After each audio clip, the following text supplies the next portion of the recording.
What is up, everybody? Welcome into Tom Curran's Patriots Talk podcast. Free agency in full swing around the National Football League. Not so much here in New England. Phil Perry alongside.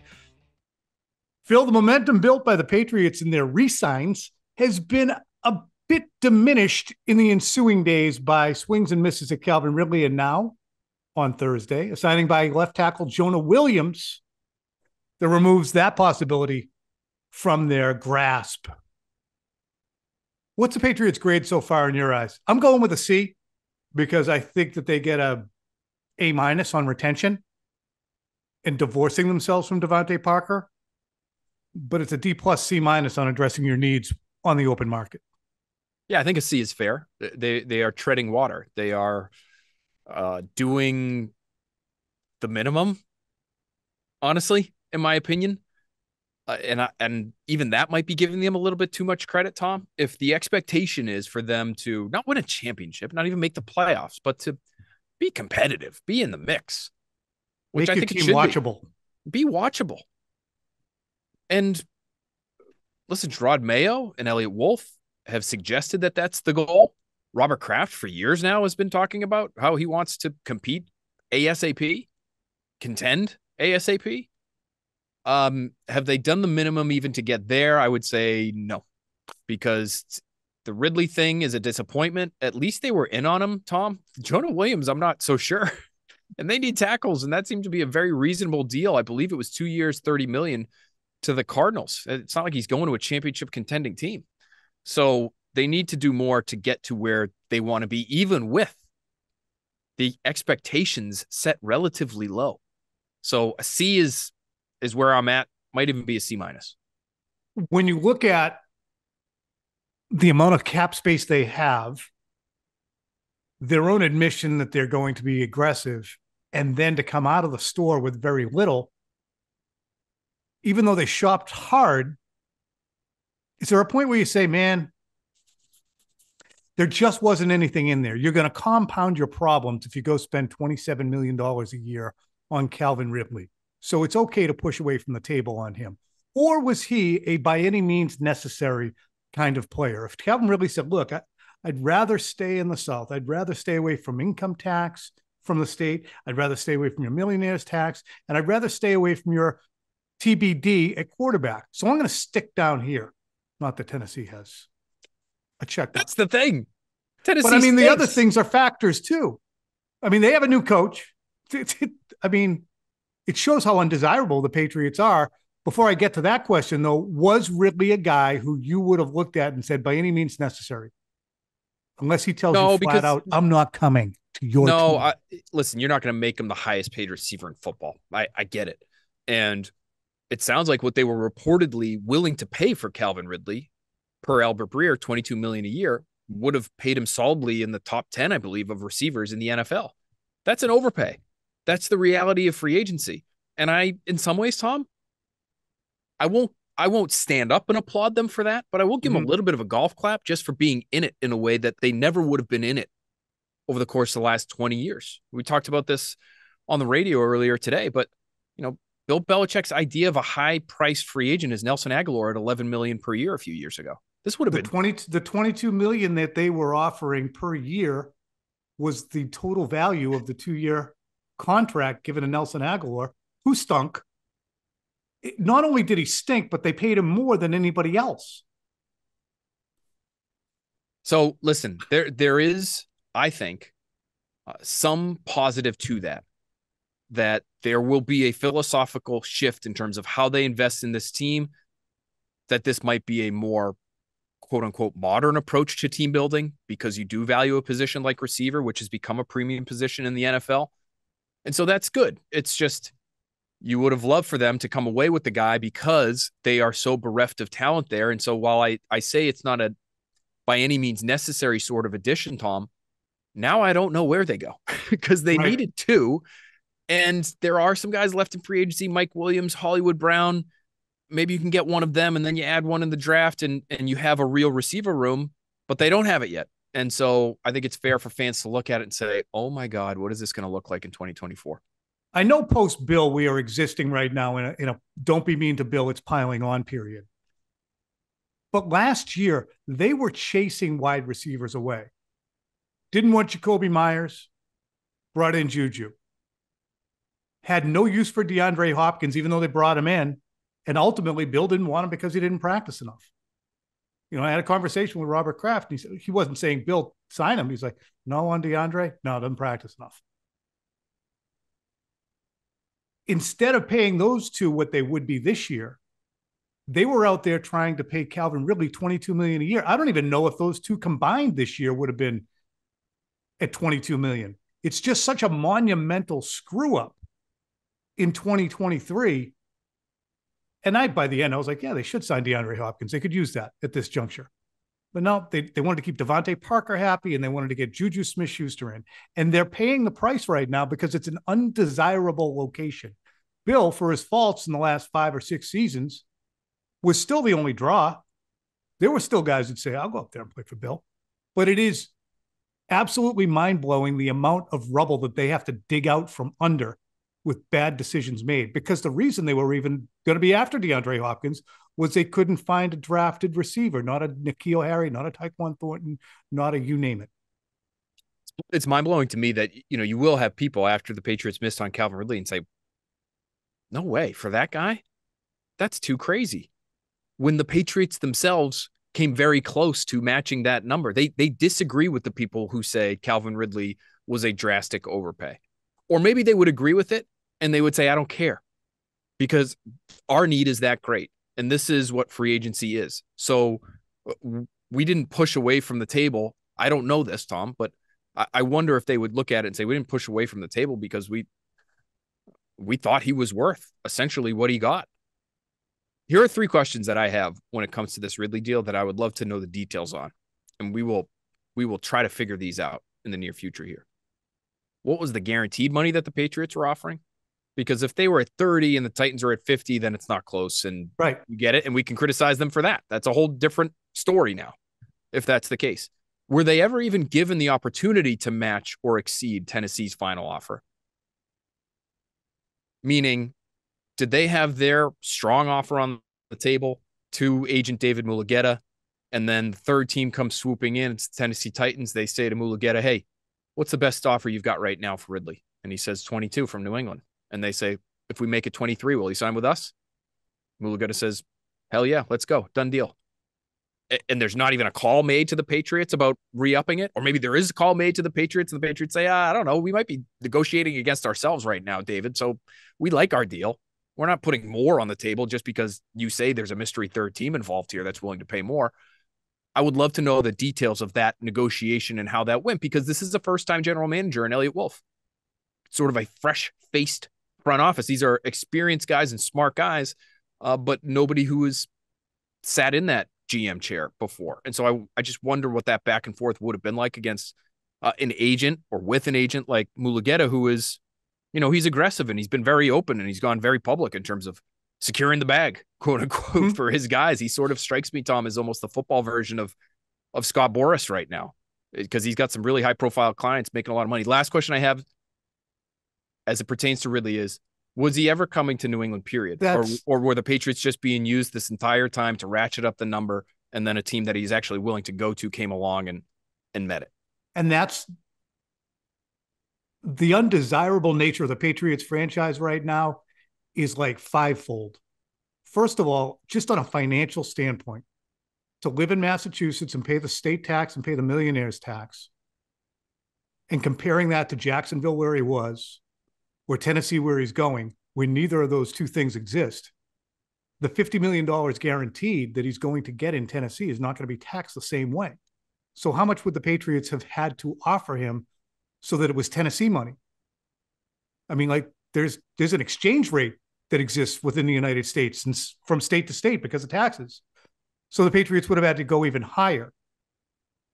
And then again, Bill Belichick was a draw. Despite the recent record, the Patriots themselves let him go as long as they did because they figured he'd fix it. I would imagine sitting across from a 6-time Super Bowl champion who's an icon and a legend of the game, if he's on the phone with you, he might make you think twice, even if he doesn't have a quarterback. Yeah, we've never done this for any wide receiver, but Calvin, you're a guy. Or would they even have been in on Calvin Ridley? I mean, those are questions that I have. But the disinterest, perhaps, that we imagine that Calvin Ridley would have in coming to the Patriots should be a chilling realization for Patriots fans. And as a result, I say, should they just be in the business now of saying, we're not going to attract anybody until we get to be a better team? So own it, live with it. As I said the other day, eat your vegetables, take your medicine, and make your team better. So if that means trading down because you don't have a wideout for your new quarterback to throw to, and you got torn ACLs all over the joint coming in, Mike Williams gets signed, Kendrick Bourne, Hunter Henry, Mike Williams, you guys will all be in rehab next to each other. Do you just trade down and go and get Justin Fields? I mean, Justin Fields for a third, the Patriots spent thirds on Dalton Keene and Devin Asiasi in the same draft, a year after Chase Winovich. So I love thirds, but they ain't what they haven't been used well here anyway. What do you think of all that, Phil? Just dropped a bunch on you. You know what's interesting as you talk it out, make your team better and therefore make your team a more palatable option for free agents.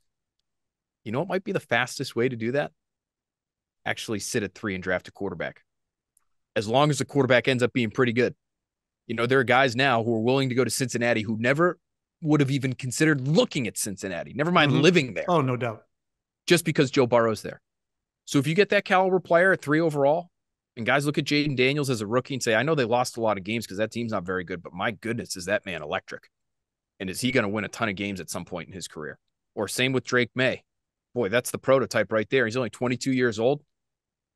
Guy could throw it through a brick wall. He's a pretty good athlete too. Looks like Josh Allen 2.0 as a rookie. I know they just won 5 games in 2024, but damn, I might like to go play with that guy. That might be your best bet. That might be your most attractive selling point in the near future is if you get the quarterback and you get it right. What about the notion of just loading up the room? You got Jacoby Brissett. That doesn't preclude you from going and getting Justin Fields. Just the Vikings aren't going to go get Justin Fields. Bears aren't going to give him to the Vikings within the division. That would be to supplant Sam Darnold. Patriots should just start opening a dialogue. And then you bring in Jimmy. You bring in Jimmy mid-September. So you have Brissett, Garoppolo, Fields, Zappi's on the practice squad. Where's Nathan Rourke? Nathan Rourke. CFL? He's in the CFL, but you got him on speed dial. Okay. No, they're all looking at Joe Alton saying, this guy's friggin' good. Oh, I mean, I know it might end up being the best thing for them to do, but can you imagine how training camp is going to feel for us when we're watching and that's the guy that we're all watching is the left tackle? Ooh, did you see him hit that bag? Damn, he looks strong. Jacoby, how does Joe Alt look over there? Bailey, how does Joe Alt look? I don't know. I was going through my progression, Tom. But Nathan, how does Joe Alt look? And that's the quarterback room. But nobody hit me in practice, which is usually a good sign. They're not supposed to hit you in practice. Oh, they're not? Oh. Oh, then never mind. I have absolutely no idea whether the guy's good or not. Do any of the second-tier wideouts interest you? Yes. Hollywood?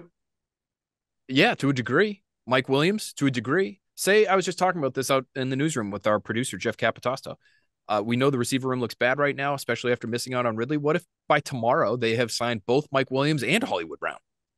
And now you've got Mike Williams, Hollywood Brown, Pop Douglas, maybe a rookie in the second round. That's a receiver room that are they blowing you away with talent? No, but that's a professional receiver room. That's better than anything that we've had the last few years. Yeah.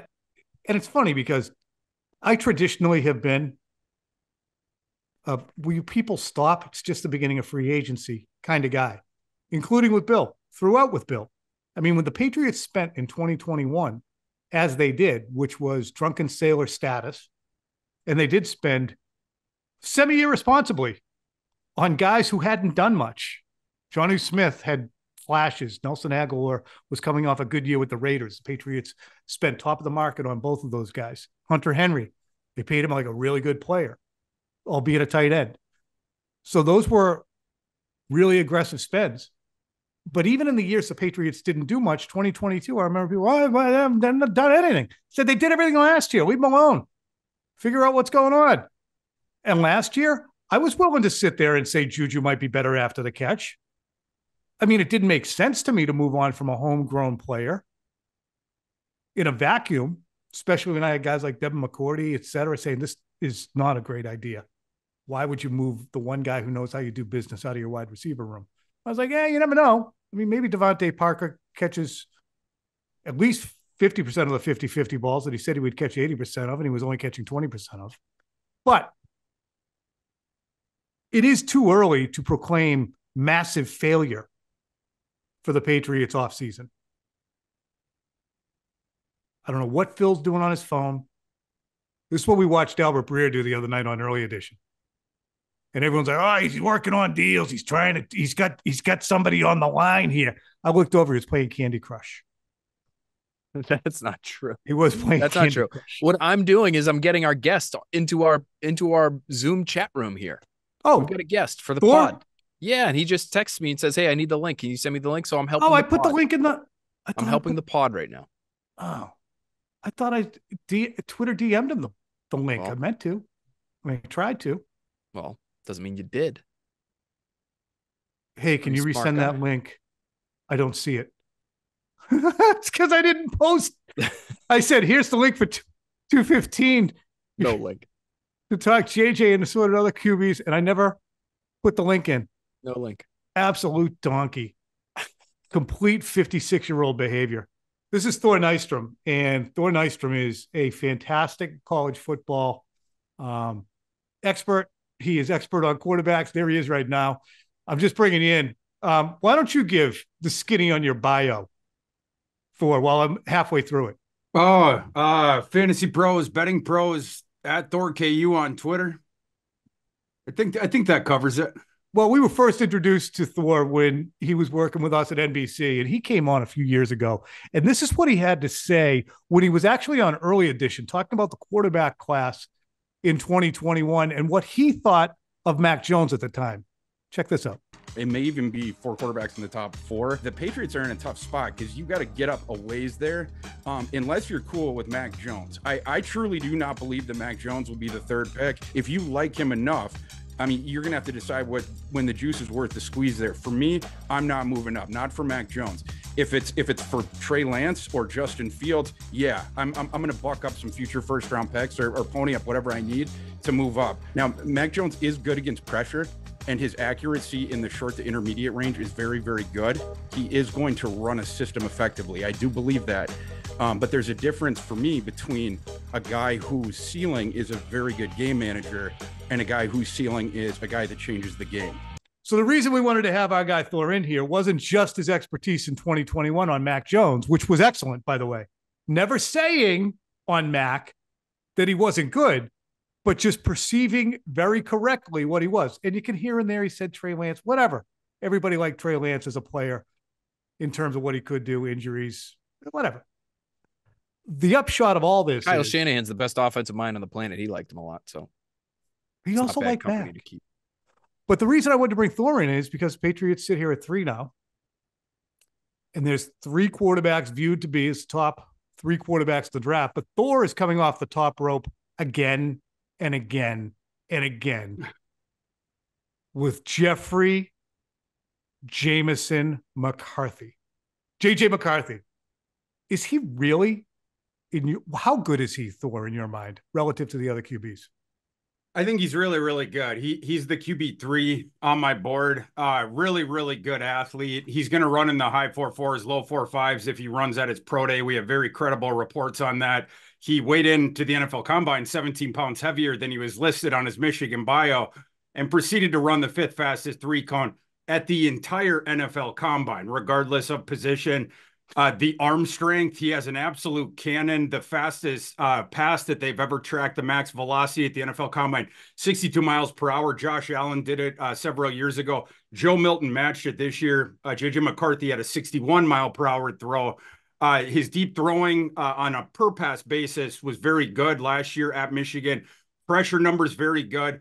But what I love most about his game and the translation to the NFL, it's throwing on the run.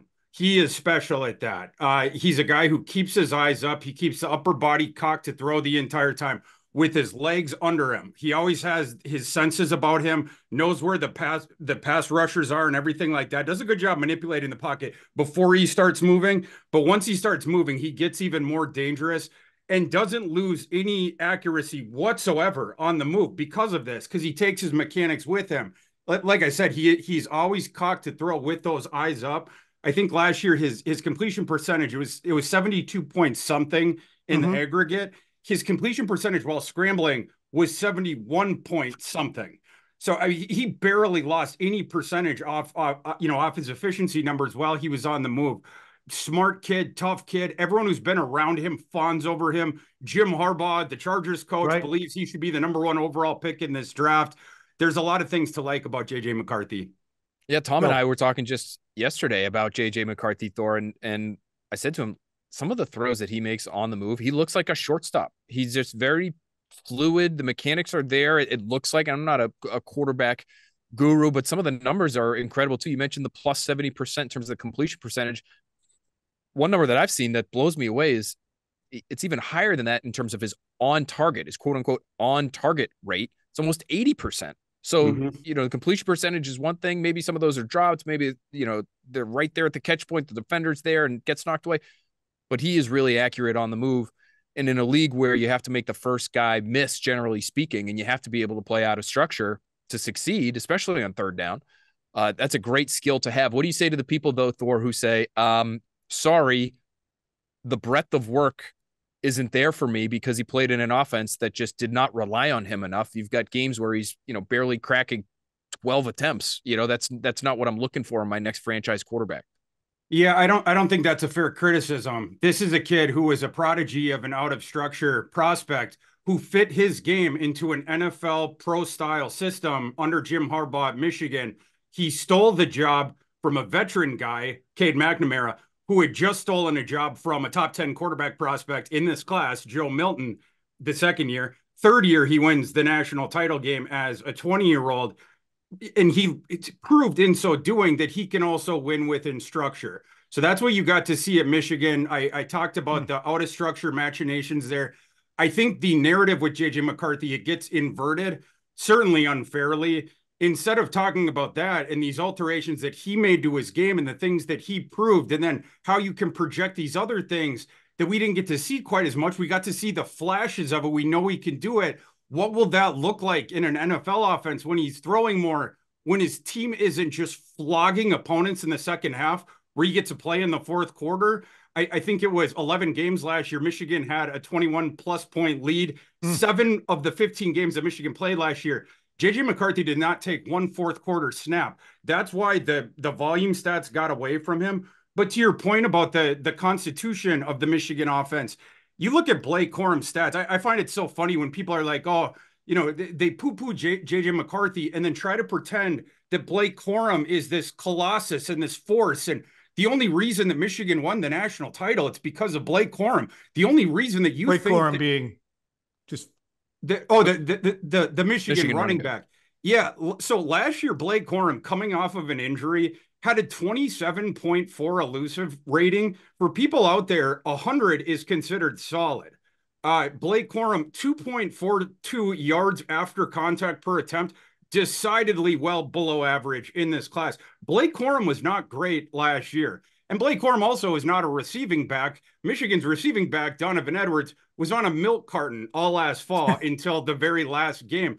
And then to your point, Phil, about the discrepancy between the accuracy percentage and the on-target rate, that speaks to the receivers that he was working with, the receiving core.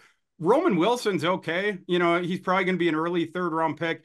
Cornelius Johnson is a 7th-round guy, and then they had 2 tight ends out there. He didn't get to work with Michael Penix's receiving core. JJ McCarthy didn't. He didn't get to work with Bo Nix's receiving core. He didn't get to work with the weapons that those other guys did, or in the systems that those guys did, piling up empty calorie stats like Bo Nix did against the aggregate 80th defensive rank last year, where Bo Nix would just take the ball in shotgun, immediately turn to the left or the right, and then throw a funnel screen. He did, and then he pile up all these yak yardage. JJ McCarthy didn't get to do that. When he threw the ball, it was after Michigan had run on 1st or 2nd down, resetting the line of scrimmage. Blake Corum had 4 yards before contact every attempt. So that's where that came into play. Michigan had the number 2 ranked PFF offensive line grade for run blocking last year. I think they were in the 20s for pass blocking grade. So a little bit worse, still good, but not quite as good. But when JJ McCarthy went back to pass, invariably it was in 3rd and long situations where the defense knew what was coming, and he was throwing to a receiving core that was not as good as some of these other top 5, top 6 quarterbacks in the class. And the defenses still couldn't stop him. That is what NFL coaches care about. And by the way, of the top 6 quarterbacks in the aggregate, JJ McCarthy played by far the best defensive strength. So when you're talking about that, and then having, in the offensive system, didn't give him the empty calorie stuff. He didn't have the receivers that some of these other guys did, but he still was by far this class's best quarterback in 3rd and long scenarios, 3rd down situations, period. That's why you start to see JJ McCarthy shining in some of these stats when you look at the correct stats. When you say he's your 3rd quarterback, who are the 2 guys ahead of him? I have Caleb 1 and I have Jaden Daniels 2. Why is JJ better than Drake May? Is it close in your mind? And is there anything that Drake May does superior, not just physically in terms of stature, that he does superior to JJ? For sure. Yeah. I mean, I have Drake May in my top 10 overall. So for me, this has always been a big 4 quarterback class. I think it was unfairly labeled as a big 3 heading into the process. I think the NFL always saw it as a big 4. And now we're getting around to reality on that. But as far as Drake May, the reason that I put him beneath McCarthy is, first of all, he led UNC in rushing in 2022. You guys know Sam Howell ran for a bunch of yards in the Phil Longo offense his last season as well. Last season, Drake May didn't run for nearly as many yards. There's been this idea that Drake May is the rushing utility. It's going to be like Herbert. It's going to be like, or Josh Allen or whatever. That is not going to translate to the NFL. He is not that caliber of athlete. He is going to be more or less a pocket passing quarterback in the NFL. The thing that is superior to McCarthy, Drake May has a howitzer for an arm. He has one of the better arms that you're going to see coming out. I love that. I love his deep touch. Very, very good attacking downfield. He's awesome at that kind of stuff. And then the pocket stuff, like manipulating the pocket, sensing the rush. I like different stuff like that.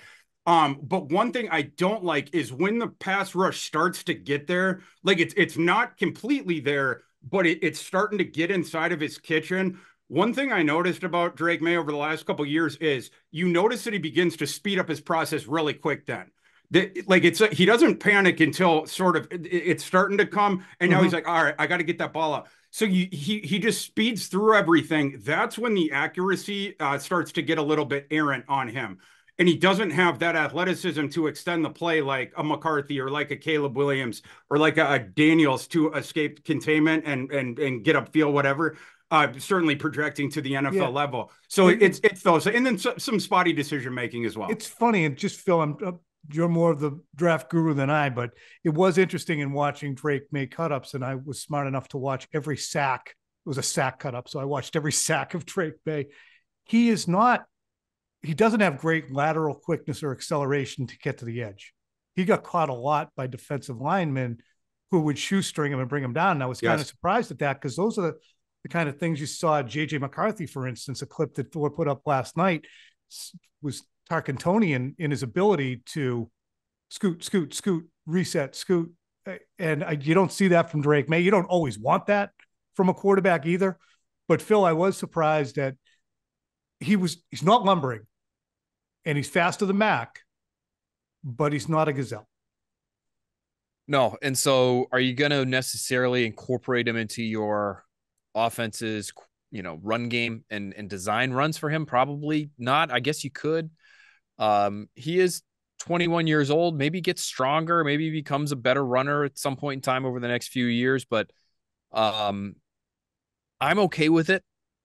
The fact that he's not that kind of athlete, because I think unless you're Josh Allen and you're sort of built like a tight end, you're kind of asking for trouble. And it can elevate your floor as a quarterback. Having that run game available to you can do a world of good for a guy who's getting his feet wet in the NFL and trying to be productive. And that's part of the reason why I really like Jaden Daniels, especially in a bad situation, which it might be here in New England, Thor. He could take off and run for 60 yards at any point in time.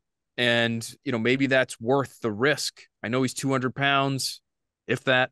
I know he's a little bit older. Maybe the ceiling is he's already kind of there, as opposed to May or JJ McCarthy, who are much younger players. And so I find that how you weigh all of those things together really interesting. And for me, just to get back to JJ McCarthy, I talked to one executive at the combine, Thor, and talking about quarterbacks, and sort of looks like it's going to be quarterbacks through the first 3 picks, right? And what I was told was might be the first 4. I said, really? Because I had heard that JJ McCarthy was that good in the room, had interviewed really well. McCarthy, people look at him that way, huh? They do. And so I wouldn't be stunned. And I had this in our most recent mock draft on NBC Sports Boston.com. Quarterbacks 1, 2, 3, and 4 with the Cardinals trading out. Who's the safest pick between May, Daniels, and JJ? Between May, Daniels, and the safest one would be Daniels, I think, of those guys. Not safe for the GM, but safe in terms of, because Daniels would be the safest pick for the GM. You could say, look, he was the Heisman Trophy winner. He just, he would compile 600 yards of offense single-handedly in a game. How could I do anything? JJ McCarthy would probably be a bigger dice roll for a GM. So for a GM, Jaden Daniels is safe, but is he also the safest on the field? Well, I think the thing that gives Jaden Daniels the floor is, to me, he comes into the NFL with 2 superpowers. It's the howitzer downfield with the touch. He's so good throwing down the field, and then it's the ability as a runner to wreak havoc. So and then everything of his game, it plays off those 2 different things. But those 2 things alone heading into the NFL, that sets your floor, and it's a pretty high one, right? Like, because you have the scrambling ability, then you have the deep throwing stuff, which is going to open up spacing. And to me, he's like we think about this like with basketball usually, but a player that steps onto the court, and every time he does, he changed the spacing of the floor that he's on. Yeah, because of the way that Jaden Daniels plays, every single play, he becomes like this puzzle for the defensive coordinator of, do we keep back 2 deep safeties to take away the deep ball? But if we do that, then you can't spy Daniels. You might not be able to blitz him. Do you keep a spy on him to try to keep him penned in and contain, but then you can't have the deep help? Do you try to blitz him to try to speed things up? But Daniels was the best PFF graded quarterback under the blitz last year. So he's very good at that as well. It just becomes a problem both with numbers and then the spacing. Do you keep the resources deep? Do you move them up? How do you do that? To me, my fear with Jaden Daniels is you're going to look back at the Pro Football Reference bio page in 4 years and see 9 games, 11 games, 4 games, 16 games, and hurt. When you consider these 4 quarterbacks in the 2024 draft relative to the 5 taken in the first round in 2021, it's a little bit of an exercise here. How would you stack them? It's 9 guys, but you got Lawrence, Williams, Lance, Fields, Zach, and then Mac, and then these 3 others that we've been talking about. So, Tom, would this be like my rankings of them, like heading into the draft? If they were all in this draft together. Okay, but not knowing what we know now. Right. So what my grades were on the 2021 guys heading into that class, right? Yeah. Okay. So you got the numbers. Yeah. So in terms of that, I would have Lawrence 1, Caleb 2, 3 would have Daniels, 4 Fields. Then I would have McCarthy 5. Six, six probably May, then Lance, then I Wilson. had I think was it Mac? Mac and Wilson. Did you hate Wilson? I hated Wilson. Yeah, I spent that whole spring just fighting the Zach Wilson hive. It's I didn't even feel good about taking a victory lap on that because Zach Wilson became the number 2 overall pick in the draft because of a historical anomaly that was a worldwide pandemic that forced BYU, an independent team, to modify their schedule because all the big conferences, they just wanted to play in conference that year. So BYU had the most atrocious strength of schedule that you'll ever see. Zach Wilson's last year. That's how he became a high pick. And I screamed it from the mountaintops, but the Jets were not listening that process. Jets did not get around to that. It was a pandemic. They didn't hear. Yeah, exactly. So you had Jones ahead of Zach. Yeah, I think so. So that would be like 8-9. Yeah. That's interesting. Phil, what do you take that it kind of tells you that this is a better quarterback class than the one from 2 years ago that yielded 5 guys. Yeah, but it might make you scared of Drake May if you hear that ranking right there. And I think I think the consensus is on Drake May that there is no consensus. It just feels like he is a boom or bust kind of player. And if he continues to have, and I know Thor still has him in his top 10, it's not like he's down on Drake May as a prospect, but is that what you're looking for if you're picking 3rd overall, if you're the Patriots and you have so many other needs? Do you start to work your way back toward, if Caleb Williams is off at 1, which we expect to happen, and Jaden Daniels is off at 2, and you're looking at your receiver room and it doesn't look much better than it does right now, and you don't have many sure things outside of Pop Douglas, and you have a hole or two and big ones on your offensive line, does it make sense to take Drake May at 3 there? Or are you asking to put a quarterback in a bad situation? Or maybe you don't care, Thor. I would ask you, are you comfortable going the Joe Burrow route and taking a good quarterback, dropping him into a bad situation and saying, go get him, buddy, and hopefully this works in a couple of years? Or would you rather punt on the opportunity to take a quarterback, do what the Chiefs did back in 2013, go with a veteran, take a tackle in the top part of the draft, and then really wait for the right opportunity to get the right quarterback?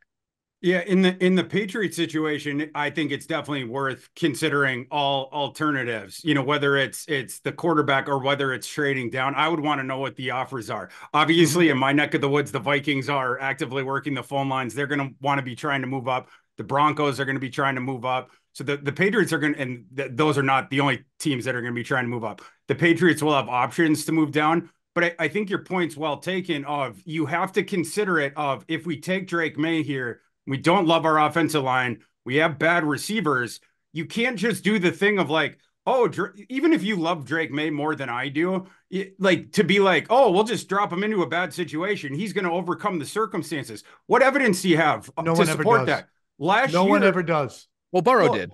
Burrow did. Peyton Manning did. You know, like those guys overcome Burrow, it. They come out the other side and they're okay. But Burrow got some toys and Manning got some toys in, Edgerrin James and Marvin Harrison et al. And I think, Burrow got his Jamar Chase within a year. Specific to Drake May in 2022, when he went ballistic, that was in one of the most quarterback-friendly systems that we have in college football, the Phil Longo system. He worked with Sam Howell before that. He worked with Matt Corral before that. Those guys, went maybe higher in the draft than they should have because of that. Well, Howell, I guess, dropped down a little bit because that last year he was just scrambling around. But, you got the throw down field. You got the advantageous looks. You're spreading the field, different stuff like that. You're out. It's a lot of pre-snap reads of where's my number advantage and different stuff like that. And then flinging it when you have the best of it one-on-one deep. That's the thing that Drake May is the best at. The circumstances change this year. And then you modify the offense a bit.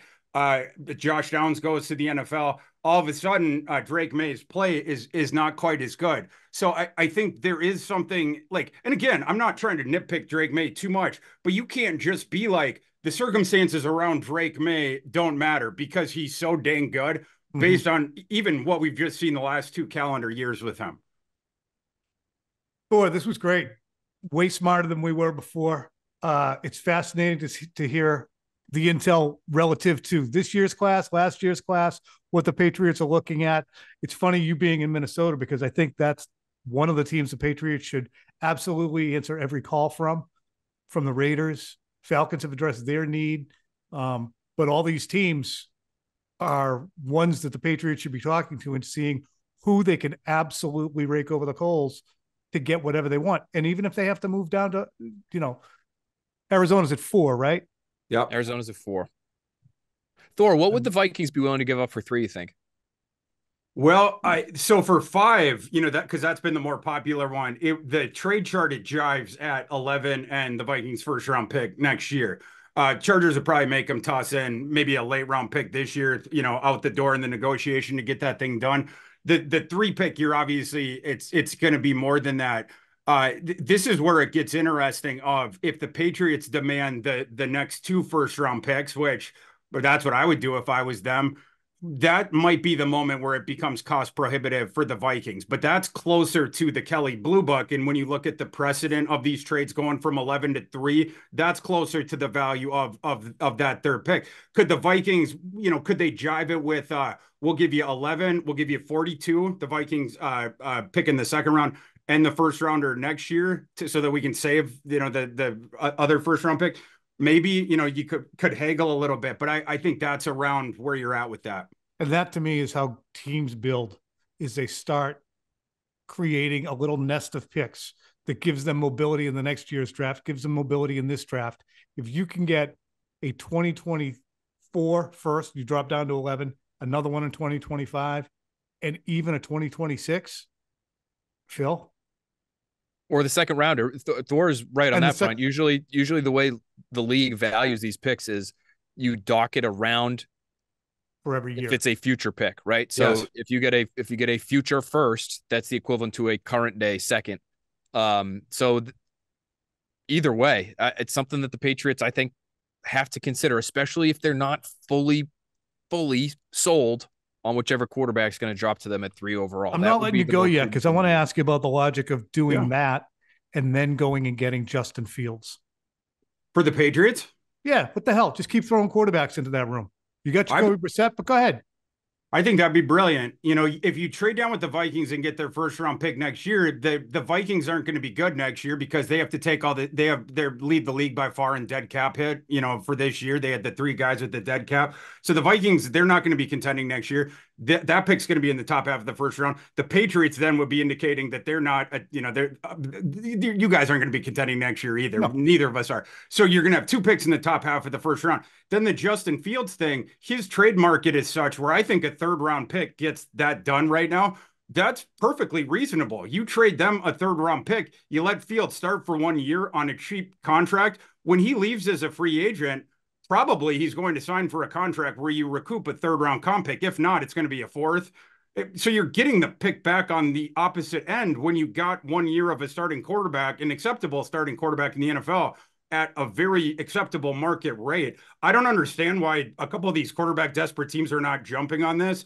If I was Sean Payton, I would have already tried to consummate that trade. If I was the Giants, I would have offered that instead of signing Drew Lock.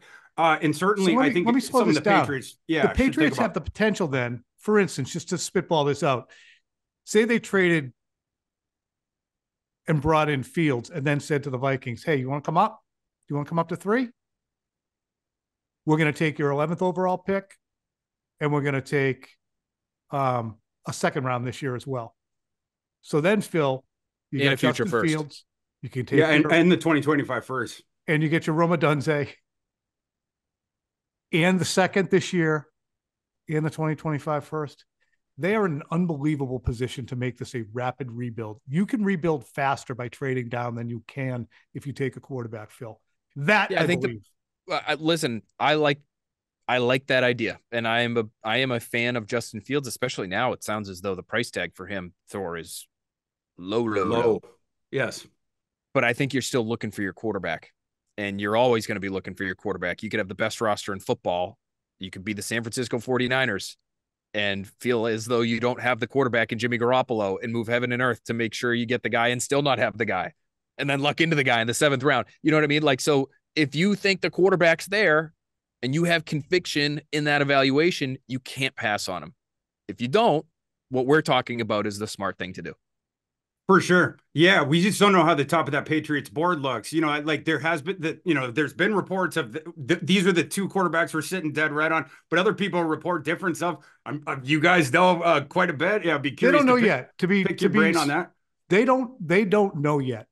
My feeling is, Thor, their default is quarterback. They're going to have to be moved off that spot by somebody disqualifying themselves.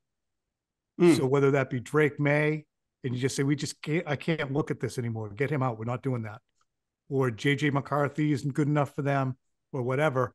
I think they have to be moved off that spot. Phil, from the conversations you've had, same thing, right? Yeah, that's my understanding is they're still going through this process. And if they love the guy that's there at 3 and the door is open for them to love more than one guy, then they're going to sit there and they're going to take whoever gets to them. But if they don't, I see them trading back, and I see them trading back and probably for a lineman. I don't see them staying at 3 and taking a Marvin Harrison Jr. Or any of those other players. I don't think that's what they would do. I think they'd move back. This is a guess by me. My guess is they would feel as though they'd like to be in a range to still get Joe Alt wherever they think he might go off. So maybe that's 6. Maybe the Giants are willing to trade up. I don't know if you're able to get Alt by going all the way back to 11, but that to me is the move. You either love the guy at 3 or you don't. And if you don't, then you trade back, you get a tackle, you build through the trenches, you do that Packer thing. That's what the premium positions in the first round, it's quarterback, it's tackle, it's pass rusher, it's corner.